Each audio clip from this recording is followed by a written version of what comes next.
Assalamualaikum warahmatullahi wabarakatuh.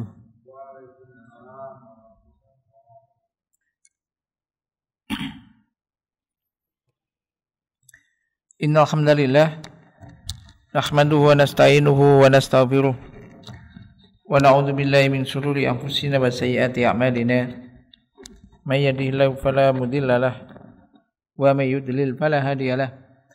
Asyhadu an la ilaha illallah wahdahu la syarika lahu wa asyhadu anna Muhammadan abduhu wa rasuluh.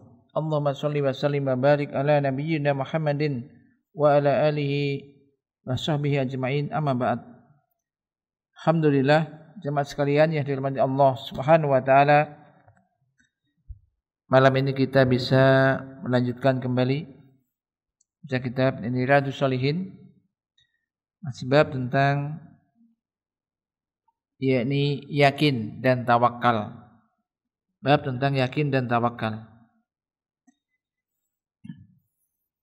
Nah, di antara ayat-ayat yang disebutkan oleh mu'allif Riyadhus Shalihin Imam Nawawi rahimahullah taala,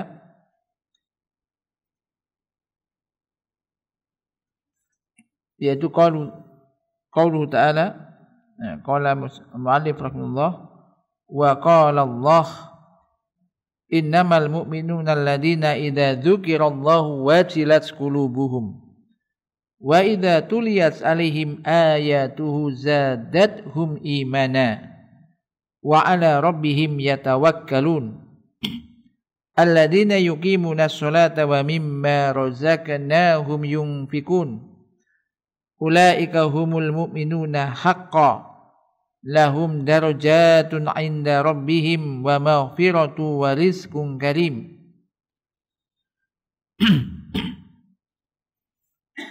Sesungguhnya orang-orang mukmin itu adalah orang-orang yang apabila disebut yakni Allah atau nama Allah, maka hatinya wajilat qulubuhum, bergetar, hatinya takut. Dan apabila ayat-ayat Allah dibacakan kepada mereka, maka akan menambah keimanan mereka. Wa ala rabbihim yatawakkalun, dan kepada Rabb mereka lah mereka semua bertawakal.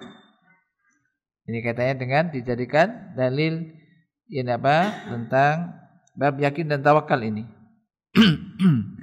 Yaitu alladzina yuqimuna shalah, itu orang-orang yang mendirikan salat dan menginfakkan dari sebagian rezeki yang telah kami berikan kepada mereka. Mereka itulah orang-orang yang mukmin, yang sebenarnya benar-benar beriman. Bagi mereka yakni derajat di sisi Rabb mereka, dan juga ampunan, wa rizqun karim, dan rezeki yang mulia.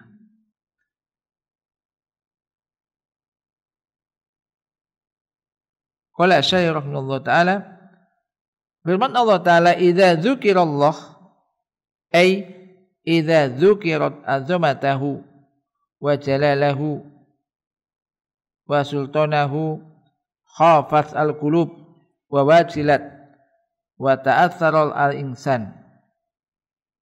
Yani apabila disebutkan keagungan Allah, kebesaran Allah, maka hati mereka ini akan takut dan memberikan pengaruh yang besar kepada manusia tersebut. Hingga sebagian kaum salaf apabila dibacakan kepadanya ayat-ayat al-khauf, tentang khauf kepada Allah Ta'ala, mereka sakit beberapa hari. Sakit beberapa hari karena ayat-ayat yang dibacakan kepadanya. Maksudnya karena takutnya kepada Allah Ta'ala. Hingga akhirnya mereka pun ditengok oleh sahabat yang lainnya, yakni oleh manusia yang lain, oleh teman-temannya. Qala amma nahnu faqulubuna qasiyah. Adapun kita, Ini bahasa Syekh Al-Utsaimin rahimahullah. Adapun kita, maka hati kita ini keras, gersang, keras. Kita mohon pada Allah, semoga Allah berkenan untuk melunakkan hati kita semuanya.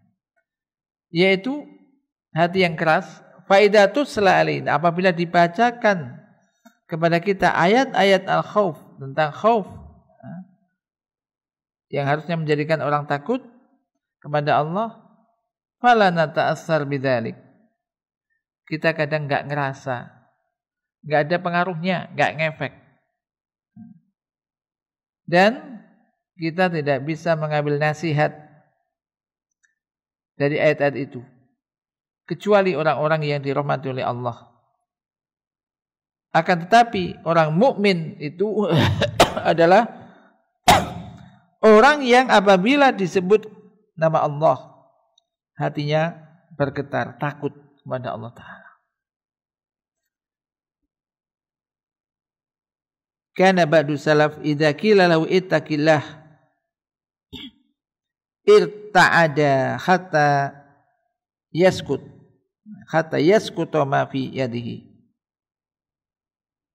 Sebagian kaum salaf apabila dikatakan kepadanya bertakwalah kamu kepada Allah, itu gemetar hingga apa yang ada di tangannya itu jatuh, saking takutnya. Maka ayat ini kan menunjukkan sifat orang-orang mukmin yang sejati demikian. Terkadang orang itu baca ayat,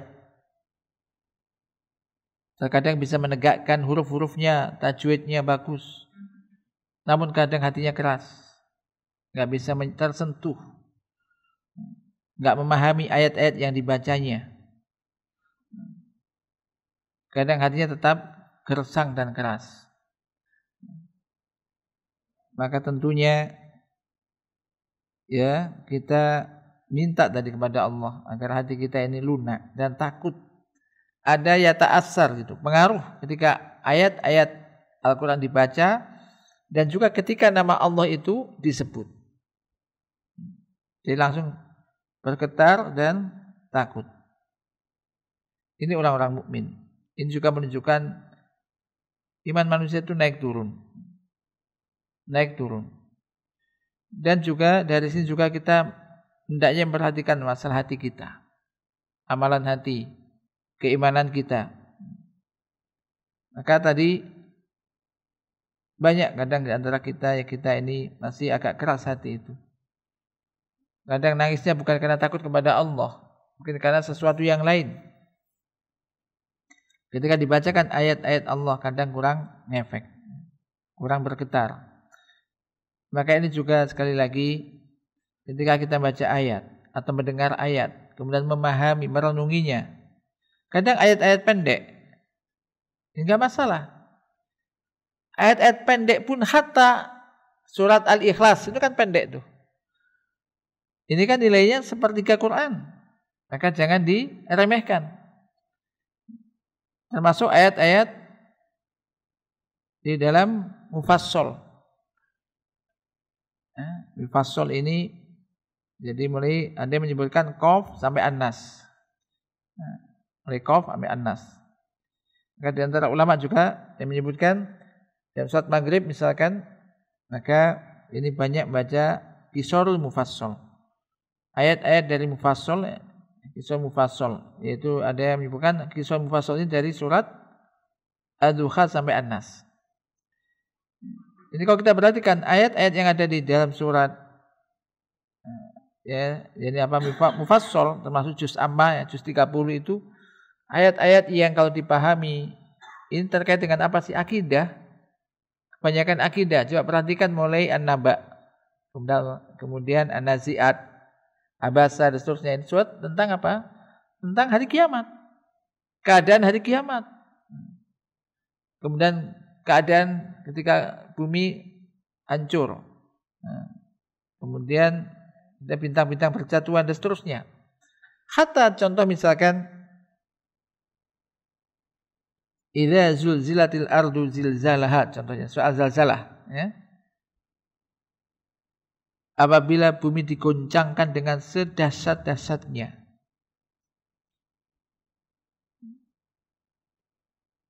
Dan juga bumi mengeluarkan apa yang dikandungnya. Dan seterusnya. Ini menceritakan tentang keadaan bumi. Bumi menjadi saksi. Menjadi orang takut. Maka jangan diremehkan.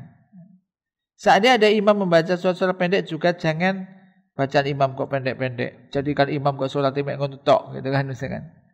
Tidak. Perhatikan ayat-ayatnya.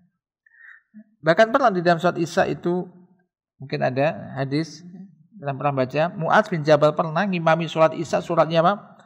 Panjang. Akhirnya ada orang yang memisahkan diri karena kepanjangan, memisahkan diri. Kemudian ada yang mengatakan, ini ada si fulan tadi memisahkan diri dari surat Anda. Nanti saya laporkan kepada Nabi. Sama orang yang memisahkan diri juga lapor kepada Nabi. Begitu dipanggil keduanya, kenapa kamu kok memisahkan diri? Belum waktunya selesai kok dia sendirian. Karena alasannya karena imamnya baca suratnya panjang. Panjang sekali. Sementara dia masih ada kebutuhan yang harus diselesaikan. Segera diselesaikan. Intinya, akhirnya Mu'adz ditegur oleh Nabi. Afatanun anta ya Mu'adz? Apakah engkau ingin menimbulkan fitnah wahai Mu'adz pada orang? Tidakkah sebaiknya engkau membaca misalkan Sabbihisma rabbikal a'la, wa syamsi wa duhaha, wa laili idza yaghsha dan seterusnya. Nah, ini intinya ketika memahami ayat-ayat. Perhatikan ayat-ayat Al-Quran itu kalamullah. Walaupun suatu pendek itu kalamullah. Dan itu menjadi petunjuk hudan bagi manusia. Maka ada di antara kaum salaf juga. Dalam sholat malam itu membaca satu ayat. Diulang-ulang. Satu ayat. Diulang-ulang. Dan menjadikan sampai menangis. Ini karena memahami ayat-ayat itu. Menyentuh hatinya. Menyentuh hatinya. Maka di samping kita belajar tajwid, belajar membaca, menegakkan huruf-hurufnya, maka berupaya juga memahami ayat-ayat itu. Kemudian kandungannya. Kemudian bisa mengamalkannya. Karena intinya Al-Quran diturunkan untuk petunjuk dalam kehidupan kita. Kemudian wa idza tuliyat alaihim ayatuhu zadathum imana. Apabila dibacakan kepada mereka ayat-ayat Allah, maka zadathum imana. Itu akan menambah keimanannya. Bagaimana ayat bisa menambah keimanan? Ya mungkin diantaranya ada memahami ayat-ayat itu yang dibaca. Ya walaupun tidak kurang paham sekarang zaman sekarang ya bisa membaca pertama dengan tartil. Ini memang ayatan-ayatan dengan tartil. Kemudian habis kita baca apa sih artinya. Kalau Anda agak sedikit paham bahasa Arabnya, artinya mungkin lebih cepat mengena gitu. Jadi memahami isinya ini akan menambah keimanan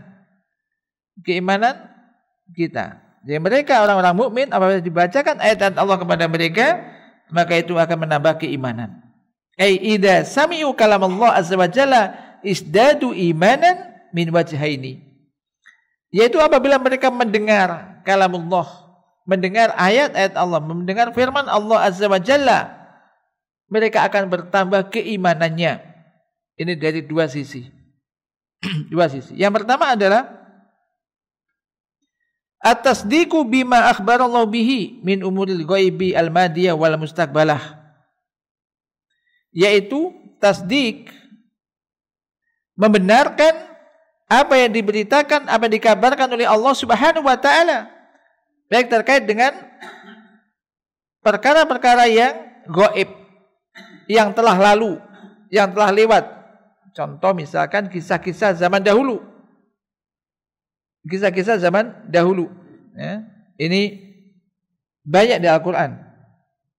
Ini semakin yakin membenarkan itu. Maupun tentang hal-hal yang akan datang. akan terjadi di hari kiamat misalkan. Adanya surga neraka, ada timbangan amal. Misalkan famay ya'mal misqala dzarratin khairan yarah wa may ya'mal misqala dzarratin syarran yarah. Dia membenarkan itu. Barang siapa melakukan amal kebaikan sekecil apapun, walaupun sebesar zarah, dia akan melihatnya, melihat balasannya. Dan barang siapa melakukan amal kejelekan sekecil apapun, dia pun akan melihat balasannya. Membenarkan itu. Sehingga ini menjadikan dia motivasi untuk melakukan amal-amal kebaikan sekecil apapun dia akan lakukan. Kenapa? Karena Allah telah mengabarkan itu dan pasti benarnya. Dan dia akan menghindari amal-amal maksiat, amal-amal dosa, walaupun sekecil apapun. Karena pasti ada balasannya. Ini contohnya. Contohnya juga misalkan fa'amma man tagha wa athara hayatad dunya fa innal jahima hiyal ma'wa. Adapun orang-orang yang tagha, melampaui batas, melanggar syariat Allah, tidak mengerjakan yang diperintahkan, melanggar yang dilarang misalkan. Wa athara hayatad dunya, dan dia lebih mengutamakan kehidupan dunia daripada akhiratnya. Fa innal jahima hiyal ma'wa, maka sesungguhnya neraka jahanam sebagai tempat tinggalnya. Ini kalau orang beriman, wajib beriman, ini adalah kalamullah. Siapa yang memberitakan ini? Allah. Dan ayat Al-Quran itu la raiba fi, tidak ada keraguan sedikit pun di dalamnya. Pasti benarnya. Maka orang siapa yang ingin masuk neraka? Takut akan neraka. Maka janganlah Anda togo, jangan melampaui batas, jangan lebih mengutamakan dunia daripada akhirat. Waktu sholat ya sholat. Nah, ketika ini dilarang juga tinggalkan, semacam itu. Ini. Jadi ini kalau dibacakan ayat-ayat kepada mereka bertambah keimanannya, maksudnya diantaranya adalah membenarkan, semakin membenarkan apa yang diberitakan oleh Allah Ta'ala, termasuk perkara-perkara yang gaib yang telah terjadi atau yang akan datang. Contoh banyak sekali kalau kita perhatikan ya. Masya Allah, ayat-ayat. Contohnya, di Al-Quran kan juga disebutkan, contoh misalkan kaum yang paling hebat, kaum Ad. Kaum Ad ini merasa kuat sekali. Kemudian dihempas oleh angin yang sangat kencang, dan mereka mau terbang semuanya, mencelat semuanya angin. Nah ini bagi Allah kan mudah begitu. Jadi kalau sehebat apapun kau mentang-mentang, wah Allah ini yang menguasai jagat raya, yang menciptakan kita, maha kuasa, mau memerintahkan bumi untuk supaya terbelah sehingga ambles, sangat bisa. Itu kalau dari bawah. Kalau dari atas hujan batu, hujan api, kan? Angin kencang, sangat mudah bagi Allah. Dari atas, siapa yang bisa berlindung dari atas? Tiba-tiba ada hujan. Hujan batu, awan panas, dan seterusnya. Ya, sangat mungkin. Maka ini kalau mengimani semacam itu, dia akan bisa mengambil pelajaran. Dan semakin beriman dengan apa yang diberitakan oleh Allah Ta'ala. Yang kedua, wal wajhu tsani al-qabulu wal id'anu li ahkamillah. Fa yumasiluna ma amarallah, atau yamtasiluna ma amarallah bihi fayasdadu bidzalika imanuhum wa yantahuna amma nahallahu anhu taqarruban ilaihi wa khaufan minhu fayasdadu imanuhu fahum idza tuliyat alaihim ayatuhu isdadu imanan min hadzaini alwajhaini. Sisi yang kedua tadi kan pembenaran. Pembenaran membenarkan apa yang diberitakan oleh Allah. Yang kedua adalah menerima tunduk patuh kepada hukum-hukum Allah, sehingga mereka mengerjakan apa yang diperintahkan oleh Allah, maka akan bertambah keimanan mereka terhadap hal itu. Dan mereka menjauhi hal-hal yang dilarang oleh Allah dalam rangka untuk mendekatkan diri kepada Allah dan takut kepada Allah. Maka dengan demikian pun keimanan mereka pun bertambah. Kadang ada orang membenarkan saja. Percaya kamu? Percaya. Percaya enggak yang terjadi? Percaya. Nah dulu terjadi demikian, nanti akan jadi demikian. Al-Quran mengabarkan demikian. Percaya. Namun belum tentu kadang tunduk. Kadang enggak menerima hukumnya. Percaya tapi tidak menerima, enggak mau mengerjakan perintahnya, masih membangkang, misalkan menentang.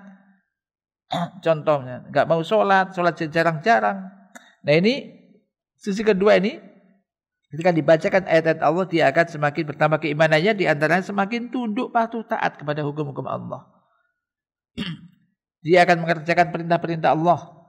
Dia akan meninggalkan apa yang dilarang oleh Allah Ta'ala. Dan semakin iman, semakin bertambah keimanannya. Semakin banyak ayat-ayat yang dibacakan, dia baca atau mendengar, orang lain membaca, dia akan bertambah keimanannya. Jadi dua sisi ini. Wahakada. Idza ra'aita min nafsika annaka kullama talautal Qur'ana isdatta imanan fa inna dzalika min alamati taufik.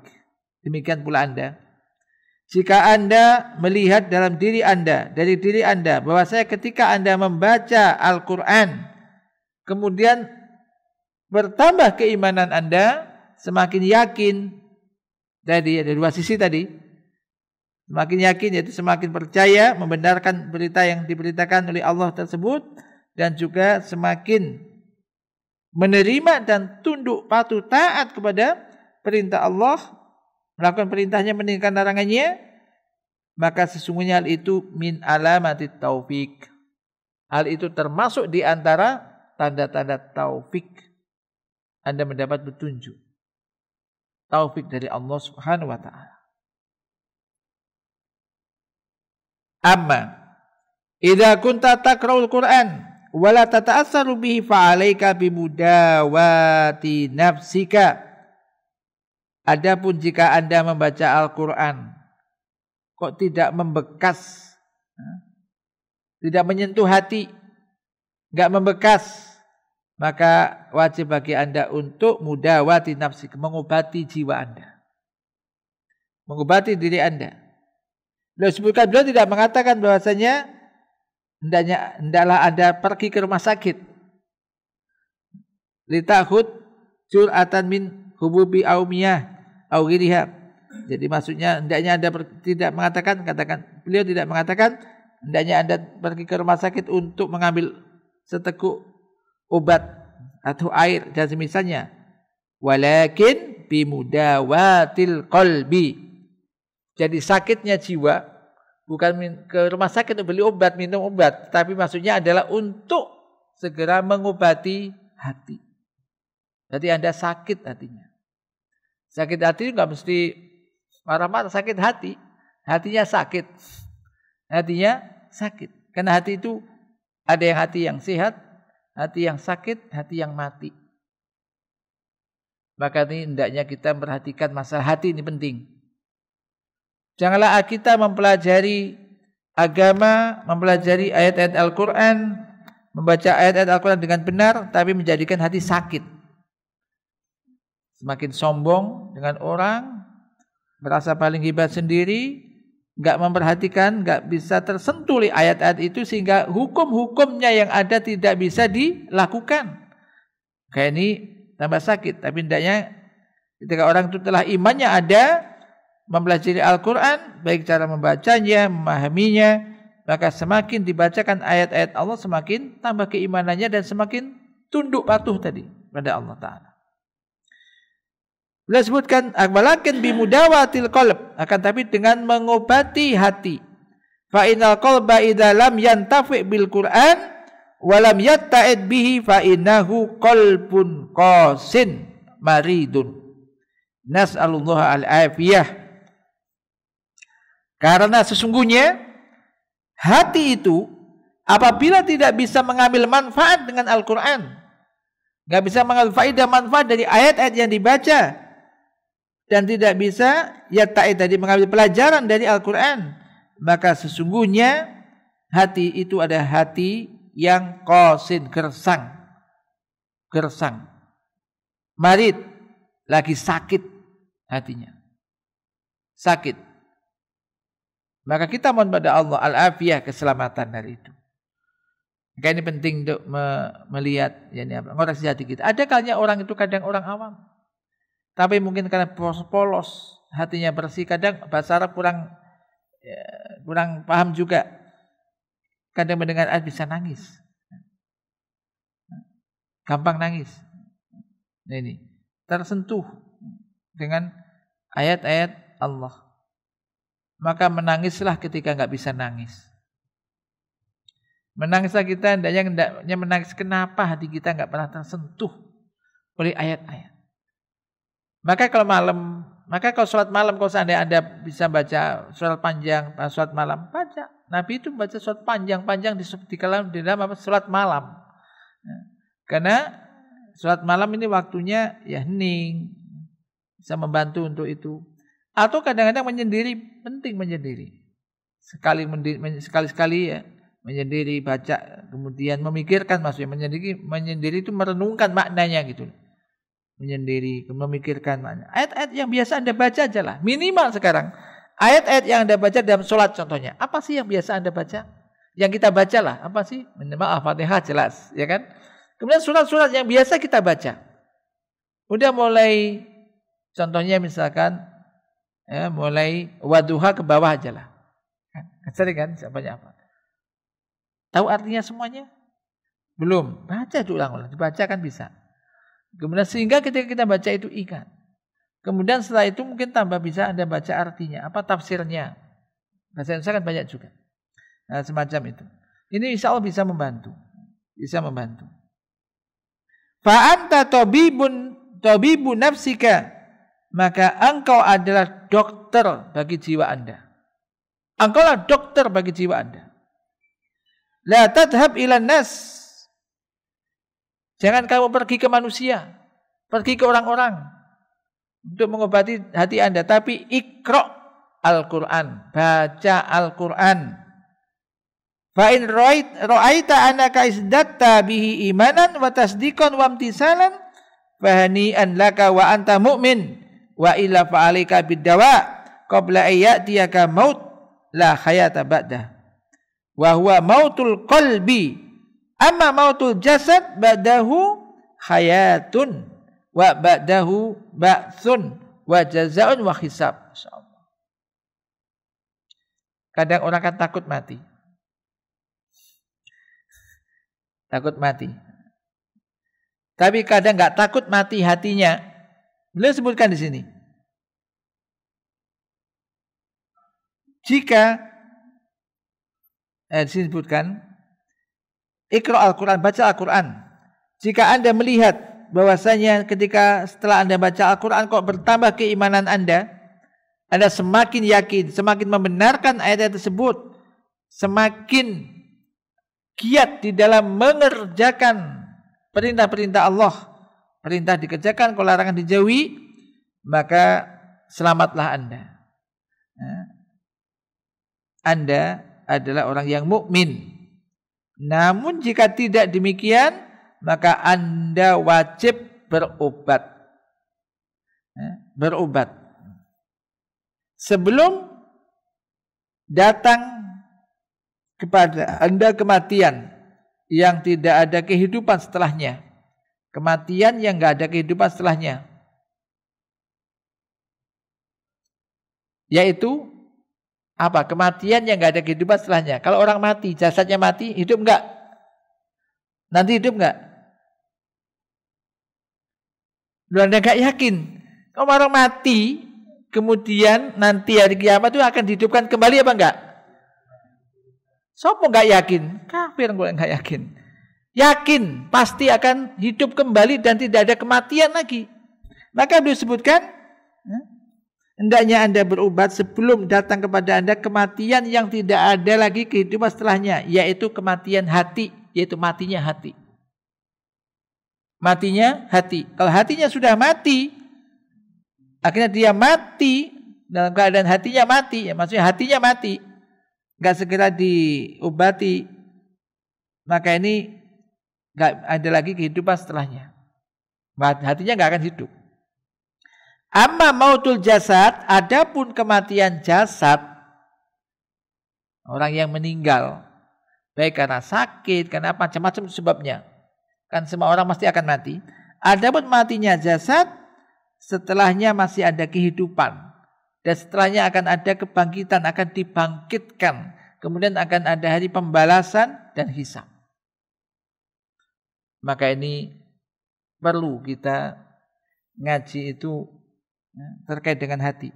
Dan ayat-ayat Al-Quran benar. Kalau kita pahami ayat demi ayat ini, akan menjadikan kita bertauhid kepada Allah. Ayat-ayat itu menjadikan kita bertauhid pada Allah, takut pada Allah. Ingat mati dengan Al-Quran, adanya pahala, adanya dosa, sepuluh kan situ. Dan sekarang, alhamdulillah sekarang di HP aja kan ada artinya. Bahkan banyak juga kajian-kajian tentang tafsir yang diterangkan oleh ustaz-ustaz kita banyak. Maka digunakan. Gunakan. Jadi ini untuk tadi mengobati hati kita. Ada masalah kerjaan di dunia, masalah ini, masalah itu, coba dengan baca Al-Quran, memahami artinya, ini menjadi obat. Jadi obat. Wa qauluhu wa ala rabbihim yatawakkalun. Dan firman Allah Ta'ala, wa ala rabbihim yatawakkalun, dan kepada Tuhan mereka lah mereka bertawakal. Ai ala rabbihim faqat yatawakkalun. Hanya kepada Tuhan mereka, hanya kepada Allah Ta'ala mereka bertawakal, yaitu menyerahkan semua urusan-urusan mereka seluruhnya kepada yang memiliki mereka, yang mengatur kehidupan mereka secara khusus, yaitu Allah Ta'ala. Tidak menyerahkan urusannya kepada siapapun selain Allah. Sebagaimana hal itu ditunjukkan oleh taqdimul muta'alliq ala amilihi. Yaitu maksudnya ini wa ala rabbihim yatawakkalun. Ini didulukan. Ini penekanan ini. Ini lebih kuat daripada yatawakkalun ala rabbihim. Kepada Allah lah, kepada Rabb mereka lah, yaitu kepada Allah lah mereka bertawakal, bukan kepada yang lain. Bukan kepada yang lain. Maka ini yubidu hasar, ikhtisas, kayak sebagai di dalam salat kita baca iyyaka na'budu wa iyyaka nasta'in. Bisa aja sebutkan na'buduka. Tetapi ini lebih kuat ketika menyatakan iyyaka na'budu, objeknya didulukan. Pada umumnya itu fi'il, fa'il, maf'ul bi, tapi objeknya didulukan. Maka diartikan hanya kepada Engkau ya Allah kami beribadah, kami menyembah, bukan kepada yang lain. Dan hanya kepada Engkau ya Allah kami mohon pertolongan, bukan kepada yang lain. Ini pernyataan tauhid, berlepas diri dari kesyirikan. Hanya kepada Engkau, hanya kepada Allah, tidak kepada yang lain. Demikian juga di sini. Bahwasanya mereka tidak bertawakal kecuali hanya kepada Allah Azza wa Jalla. Karena selain Allah, apabila Anda bertawakal kepadanya, maka sungguhnya Anda bertawakal kepada seseorang seperti Anda. Wala yakhrisu ala manfaatika kama takhrisu ala manfaati nafsika. Ya, tidak ada akhir semangat untuk memberikan manfaat kepada Anda sebagaimana Anda juga bersemangat untuk memberikan manfaat kepada diri Anda. Akan tetapi i'tamid 'ala Allah, bertumpulah engkau kepada Allah. Serahkan semua urusanmu kepada Allah Azza wa Jalla, baik di dalam perkara-perkara agamamu ataupun duniamu. Kemudian masih dia tadi, alladzina yuqimuna sholata wa mimma razaqnahum yunfikun. Ini masih menyebutkan sifat orang-orang mukmin, yaitu alladzina yuqimuna sholat, itu orang-orang yang mendirikan salat dan menginfakkan sebagian dari apa yang telah kami berikan kepada mereka. Yuqimuna sholat, yakni mengerjakan salat dengan istiqomah, menyempurnakan wajib-wajib salat, syarat-syarat salat, rukun-rukun salat, menyempurnakan hal-hal yang bisa menjadi kesempurnaan solat, dia perhatikan. Di antaranya mereka mengerjakan solat pada waktunya. Termasuk juga mereka mengerjakan solat berjamaah bersama kaum muslimin di masjid-masjid mereka, khususnya kaum laki-laki. Li'anna solat al-jamaah kana an-nasu la yatakhallafuna anha illa munafiqun wa aw ma'dzur. Karena zaman dahulu tidak ada yang meninggalkan solat jamaah kecuali orang-orang yang munafik atau yang mendapat udzur. Ibnu Mas'ud radhiyallahu anhu mengatakan, laqad ra'aituna yakni ma'ar Rasul sallallahu alaihi wasallam wa ma yatakhallafu anha ila munafiqun aw marid. Wa laqad kana ar-rajul yu'ta bihi yuhada baina baina rajulaini hatta yuqama fi shaff la yusnihim anil khuduri ila masajid hatta al-marad radhiyallahu anhum. Ibnu Mas'ud radhiyallahu anhu mengatakan, sungguh kami dahulu melihat, yakni bersama Rasulullah SAW, tidak ada yang absen dari sholat jamaah. Maksudnya tidak ada yang absen, maksudnya tidak hadir di dalam sholat berjamaah kecuali orang munafik atau orang sakit. Enggak kelihatan sholat jamaah ini orang munafik atau orang sakit. Dan sungguh dahulu ada seorang laki-laki yang didatangkan ke masjid, dibawa oleh dua orang dari tengah karena nggak bisa berjalan sendiri, sampai akhirnya didirikan di dalam shaf. Didirikan di dalam shaf, di tengah-tengah shaf.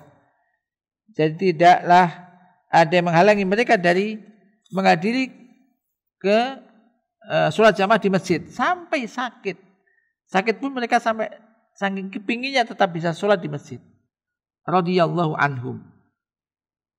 Amma katsirun minan nasi al-yauma fa innahum 'alal aks. Adapun sebagian besar manusia zaman sekarang ini kebalikannya.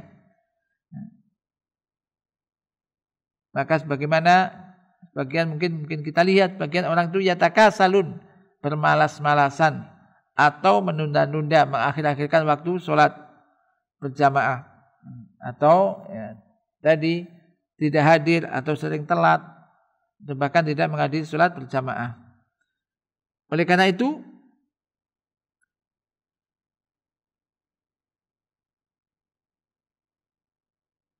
seandainya Anda bandingkan antara sholat di waktu siang dan sholat fajar subuh, Anda akan mendapati perbedaan yang besar. Itu antara bainama li ananasa yalhakum al-kasal, karena manusia ini dihantui atau mendapatkan ada rasa sifat malas di dalam sholat subuh karena tidur dan tidak memedulikan. Bagaimana orang-orang munafik disebutkan, orang sholat yang paling berat bagi orang munafik adalah yakni sholat subuh dan isya dengan berjamaah. Antum azan dulu, kemudian nanti kita lanjutkan sedikit, ada kirang sedikit. Nah, bismillah, alhamdulillah, salatu wassalamu ala rasulillah. Kita lanjutkan sedikit. Qala asy-syarih rahimahullah, wa mimma razaqnahum yunfikun, dan mereka menginfakkan dari sebagian apa yang telah kami rezekikan kepada mereka, kami berikan kepada mereka. Ay yunfikuna amwalahum fi mardatillah, mereka menginfakkan harta mereka di jalan Allah, di dalam perkara yang diridhoi oleh Allah dan sesuai dengan apa yang diperintahkan oleh Allah Subhanahu wa taala dan di tempat yang sesuai. Nah, menginfakkan harta ini ada yang wajib dan mustahab, yang sunnah. Yang wajib contohnya adalah zakat. Kalau sudah mencapai memenuhi syarat-syaratnya, zakat mal, termasuk juga memberikan nafkah kepada anak istri, macam itu. Ulaika humul mu'minun haqqan, maka mereka itulah orang-orang yang beriman yang sebenarnya. Lahum darajatun inda rabbihim, maka bagi mereka ada derajat-derajat yang ada di sisi Tuhan mereka, dan ampunan, wa maghfiratu wa rizqun karim, ampunan dan juga rezeki yang mulia di dalam surga. Maka kita minta pada Allah, semoga Allah berkenan menjadikan kita semuanya termasuk mereka, termasuk dalam kelompok atau golongan tersebut dengan karunia Allah. Sesungguhnya Allah itu Jawadun Karim, atau Maha Pemurah. Dan semoga Allah Subhanahu wa taala juga menolong kita untuk bisa mengamalkan apa yang telah kita ketahui dan juga tak bisa istiqomah di atas ketaatan kepada Allah dan juga Rasul-Nya. Allah manfa'na bima 'allamtana wa 'allimna ma yanfa'una warzuqna ilma. Wa sallallahu ala nabiyyina Muhammad. Subhanakallahumma wa bihamdika asyhadu an la ilaha illa anta astaghfiruka wa atubu ilaik. Assalamualaikum warahmatullahi wabarakatuh.